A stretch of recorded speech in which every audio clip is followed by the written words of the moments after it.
அறியாத பருவத்தில் தவறுக்காக இந்த பாய் சண்டலை போட்டு சாபத்தை கொடுத்துட்டீங்களே சாமி, சண்டலை போட்டு சாபத்தை கொடுத்துட்டீங்களே. பருவத்தால் செய்த தவறுக்கு தண்டனை உண்டு. காரணம் என்ன? ஒரு மகானிடத்தில் ஏற்பட்ட நினைவு என்ன? அவரிடத்தில் நெருங்கின நமக்கு என்ன ஏற்படும் என்று அறியாமல் தெரியாமல் மோகத்தால் என்னிடத்தில் வந்து முட்டி மோதுகிறாய். உனக்கு கொடுத்த சாபம் கொடுத்தது மாற்றம் என்பது கிடையாது. ஒரு பெண்ணிட்டால் பேய்க்கு கூட மனம் இருக்குன்னு சொல்வாங்களே, இந்த பாய் மீது தங்களுக்கு இருக்குமே வரவில்லையா சாமி? என்ன செய்வது? இப்போது தவறுக்காக எனக்கு ஏன் சாமி இப்படிப்பட்ட சாபத்தை கொடுத்திருக்கலாண்டாமா? எனக்கு எதுக்கு சாமி கொடுத்தீங்க? செய்த தவறுக்கு தண்டனை அனுபவித்தே தீர வேண்டும். உனக்கு கொடுத்த சாபம் கொடுத்ததே மாற்றி அமைக்க முடியாது. போ. என்ன செய்வது? பெண் பிள்ளையாயிற்று. இது நேரம் வரை கண்ணீர் விட்டு கதறி அழுது கொண்டிருக்கிறாளே. சாரி பெண்ணே, நான் கொடுத்த சாபத்தை மாற்றி அமைக்க முடியாது. கொடுத்த சாபத்திற்கு விமோச்சனம் அளிக்கிறேன். அதை பெற்றுக்கொள்ளி. சாபம் விமோச்சனமா? ஆமா. என்ன சாமி சொல்றீங்க? அப்பொழுது நீ எப்போது கற்பிலை தவறுகிறாயோ, எப்போது பதிய மருந்து மாற்றானை மனதில் நினைக்கிறாயோ, அப்போது நான் கொடுத்த சாபம் பலிக்கும். என்ன சொன்னீங்க? தன்னுடைய பதிய மருந்து மாற்றான் ஒருவனை மனதில் நினைத்தாலே நான் கொடுத்த சாபம் பலிக்கும். சாமி என்ன இப்படி செய்தல்? என்ன எப்படி செய்ய போகிறாய்? ஐயனே, நான் தங்களே மறந்து கொண்டா? எனக்கு பெண்கள் என்றால் பிடிக்காதே. நான் பிடிக்க வைக்கிறேனே, நடத்தி காட்டுகிறேன். நமக்காரி, என்னை மறக்க வேண்டும் என்று எண்ணம் உனக்கு தூண்டுகிறதா? அது நடக்காத செயல். இந்த எடுத்து விட்டு போய்விடு. சுவாமி என்ன? ஆமா, அந்த கைத்திருப்பது என்ன? இது உத்ராஜ மாலை. அடிடி, இதனுள் சிவன் அடங்கி இருக்கிறார். சுவாமி என்ன? அதன் கொட்டையா? என்னை இழிவாக பேசுகிறாய்? இது மதிப்பெண்ண மரியாதை என்ன? இதனுடைய தரம் என்ன அறியாமல் பேசுகிறாய்? இது முறையா? அந்த கைத்திருப்பது என்ன? இது யோகதண்டி. யோகத்தில் அமரும் சமயம் உதவியாக இருக்கும். இது இருந்தால் நமக்கு யோகம் செய்ய சிறப்பாக இருக்கும் என்பதற்காக யோகதண்டி. அதன் கட்டையா? கட்டையா? இன்னும் இவ்வளவு ஏளனமா பேசுகிறாய்? இது சிறப்பு உனக்கு தெரியும். அந்த கட்டி அந்த கொட்டி முதல்ல அகற்று. உனக்கு பிடிக்கலையா? உனக்கு பிடிக்கவில்லை என்றால் நான் என்ன செய்ய முடியும்? எனக்கு இதுதானே சொத்து. அந்த சிவனை அடியோட மறந்துடு. அம்மாள் நினைச்சுக்கோ.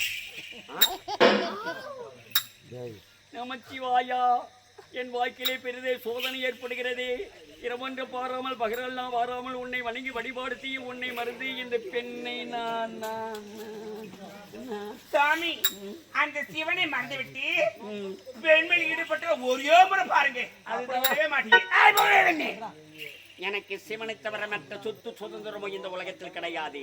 அவரை விடுத்து வேறு ஒருவர் மனதில் நினைக்கிறது காரணமே கிடையாது.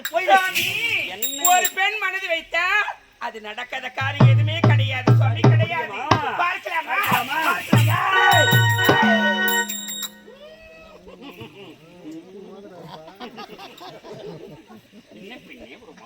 சாமி, ஒரு பெண் பிள்ளை கெஞ்சி கெஞ்சி கேட்டுக்கொண்டிருக்கிறேன். என்னவோ மிஞ்சி மிஞ்சி பய கொண்டிருக்கிறாயே. சொத்து கேட்கிறாயா? சுதந்திரம் கேட்கிறாயா? பணம் கேட்கிறாயா? பாக்கியத்தை கேட்கிறாயா? இல்ல எது கேட்கிறாய்? என்னையே உன்னை கேட்கிறாயே. எனக்கு பொண்ணு பொருள் தேவையில்லை. நீங்கள் ஒருவர் மட்டும் இருந்தால் போதும் சுவாமி, போதும். என்ன செய்வாய்? உலகத்தையே சோதிப்பி. இவளிடத்தில் ஏதோ ஒரு சக்தி அடங்கியிருக்கிறது. அதான் என்னை மீறி கொண்டிருக்கிறாள் போலும். சரி, நடக்கட்டும் பெண்ணே.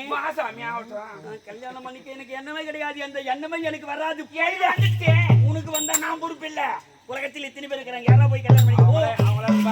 அதெல்லாம் வேணா. நான் இல்ல. நான் என் கண்ணுக்கு அழகா நீ மட்டும்தான் தெரியும். எனக்கு கல்யாணமே நடக்காது. எனக்கு கல்யாணமே தெரியாது. கல்யாணம்னா எனக்கு வராது. எனக்கு அதான் நான் சொல்லி தரேங்க. கல்யாணம் எனக்கு வராது. ஆச்சே கிடையாது. போய்டா. ஓம் சிவாய நமச்சிவாய. ஒரு பொம்பளை கெஞ்சி கிடக்குறாளே, அவன் வேலை காட்டினா போது தரதான் இஸ்து போறான். போய்விடு பெண்ணே. கண்டிக்காது. என் கோபத்திற்கு ஆளாகாது. ஏற்கனவே சாபத்திற்கு ஆளாய்க்கிறாய். இனிமேல் மீண்டும் என்னுடைய சினத்திற்கு ஆளாகாது. போ. மெதுவா பேசுமே. பேசுமா. என்ன ஒரு மாற்றமாக பேசுகிறாய் என்னிடத்தில்? அது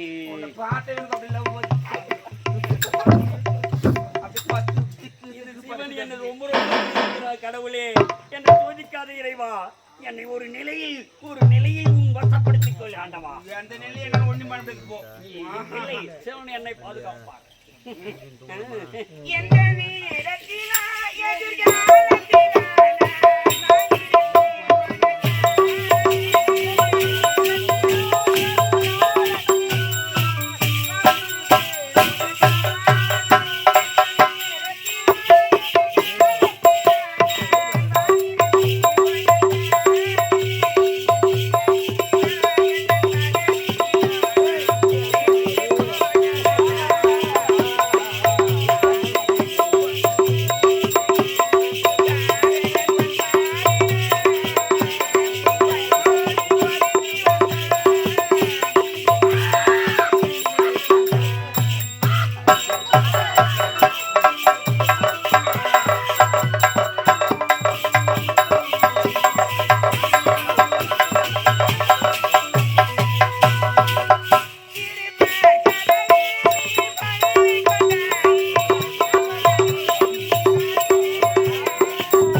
என்னை கட்டி அணைக்கும் போது ஏதோ ஒரு மாற்றம் காணப்படுகிறது. சாமி பாப்தான் இருக்கும். அப்படித்தான் இருக்குமா? பக்கத்துல நாங்க இல்ல. ஐயோ பொம்பளை காத்தாத. ஐயோ நான் தான் காத்தேன். எனக்கு நீ உன்னை நான் கல்யாணம் பண்ணிக்கிறேன் அவ்வளவுதானே? என்னிட வகைப்பட்டு கொண்டாய். ஒரு நாள் இதுக்கு மேல என்ன விட்டு எங்கேயும் போக முடியாது. வெண்ணே, என்னை பார்த்தா உனக்கு பாவமா? பார்த்தா உனக்கு பாவமா தெரியவில்லையா? இல்லையே, கோபம் தானே வருது. அப்ப எனக்கு இல்லையே, என்னை பார்த்தா ஆசைதான் வருகிறது. ஐயோ சொல்லிட்டேன். எனக்கு உடல்நிலை ஒரு மாற்றம் காணப்படுகிறது. ஜிலு ஜிலு வென்று வருகிறது. ஜிலு ஜிலுன்னு தான் இருக்க போ இருக்கிறது. சரி விடு விடு. ஜிலு ஜில்ல உன்னை கல்யாணம் பண்ணிக்கணும் அவ்வளவுதானே? சத்தியமாக சத்தியமாக நான் உன்னே திருமணம் செய்து கொள்கிறேன். ஏமாத்த மாட்டியே? ஏமாத்த மாட்டேன். நான் தான் சத்தியம் பண்ணல. ஏமாத்த நினைச்சேன். அப்புறம் சத்தியம் பலிக்காதே. பாக்கத்தை முன்னாடி தொப்தான் உள்ளத்துக்கு போட்டு வேண்டாம் பெண்ணே, உன்னை நான் கல்யாணம் பண்ணிக்கிறேன். ஆனா எனக்கு பிடிச்ச மாமா அந்த பல்லு தான் மாமா ஆடுங்க. உனக்கு எது வேணுமோ அதை பிடிச்சிக்கோ.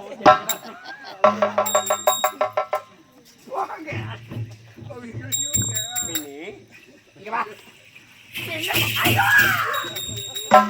கூப்பிட்டா போதும் மாமா. உனக்கு கூப்பிடவே மாட்டேன். சரி விடு விடு விடு. நான் தான் மகானாச்சே. எனக்கு துணை தாடிக்கெல்லாம் முதல்ல எடு மாமா. மத்தியாவும் இருக்குதான். ஏன் இதெல்லாம் ஒழுங்காக பிடிக்கலையா? பிடிக்கல நான் பொறுப்பேன். அதை கொட்டில மாதிரி என்ன மறைக்க வேண்டும் என்று பிடிவாதம் செய்து கொண்டிருக்கிறாய். நீ யார், எந்த நாடு, உனது நாமதேயம் என்ன எனக்கு விளக்க தேவை. சாமி சொல்லு. நான் யார் தெரியுமா? யார் நீ? அந்த விதர்ப்பு நாட்டிய ஆண்டவரும் திராவிட மதக்குழு மகள். என் பேர் தான் ரேணுகா. ஒரு நாட்டு இளவரசி. மம்மதையா நாணவத்தில் சாமி நான் அது மேல இறக்க மாட்டேன். செய்ய வேண்டும். எங்க அப்பா அம்மா என்ன அப்படி வளர்க்கல. அந்த மம்மதையா நான் யார் தெரியுமா? யார்? ரிஷிகருக்கும் சத்யாவதி அம்மையாருக்கு மகனாக பிறந்தவன். பிறந்த நாள் முதல் எந்நாள் வரை கானகத்தில் தவ செய்து தவ வலிமை பெற்றுக் கொண்டிருக்கிறேன். என்னிடத்தில் சொத்தோ சுதரமோ பணமோ பாக்கியமோ எதுவும் கிடையாது. இந்த சொத்து தவிர வேற எதுவுமே கிடையாது. நான் தான் இந்த உலகமே, வேற வழி கிடையாது. எனக்கு இந்த உலகமே தான். எனக்கு தான் சொல்லிட்டேன் சாமி. சரி. சொத்தோ பணமோ ஏதோ தேவையில்லை.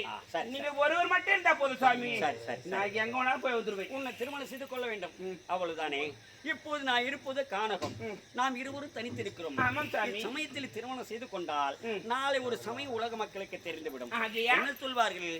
சுவாமியார் மகான் அவர்கள் தன் தப வலிமையால் தன் சக்தியால் ஒரு பெண்ணை வசப்படுத்தி தான் தவறான முறையிலே திருமணம் செய்து கொண்டாண்டே உலக நாளை என்னை நிந்திக்கும்.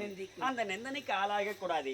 எப்படி நம்முடைய திருமணம் நடக்க வேண்டும் என்றால் உன் தாய் தந்தை உற்றார் உறவினர் நாட்டு மக்கள் உறைவர் அனைவரும் ஒன்று சேர்ந்து புடைசூய நமது திருமணத்தை வெற்றிகரமாக செய்து முடிக்கலாமே. 33 கோடி தேவர்களும் 40,000 ரிஷிகளும் இன்னுடைய சித்தியா வித்ததரனா அவர்கள் பாவர்கள் புடைசூழ அனைவரும் பூமாரி பொழிய நமது திருமணத்தை நடத்தலாமே. சம்மதம் தானே?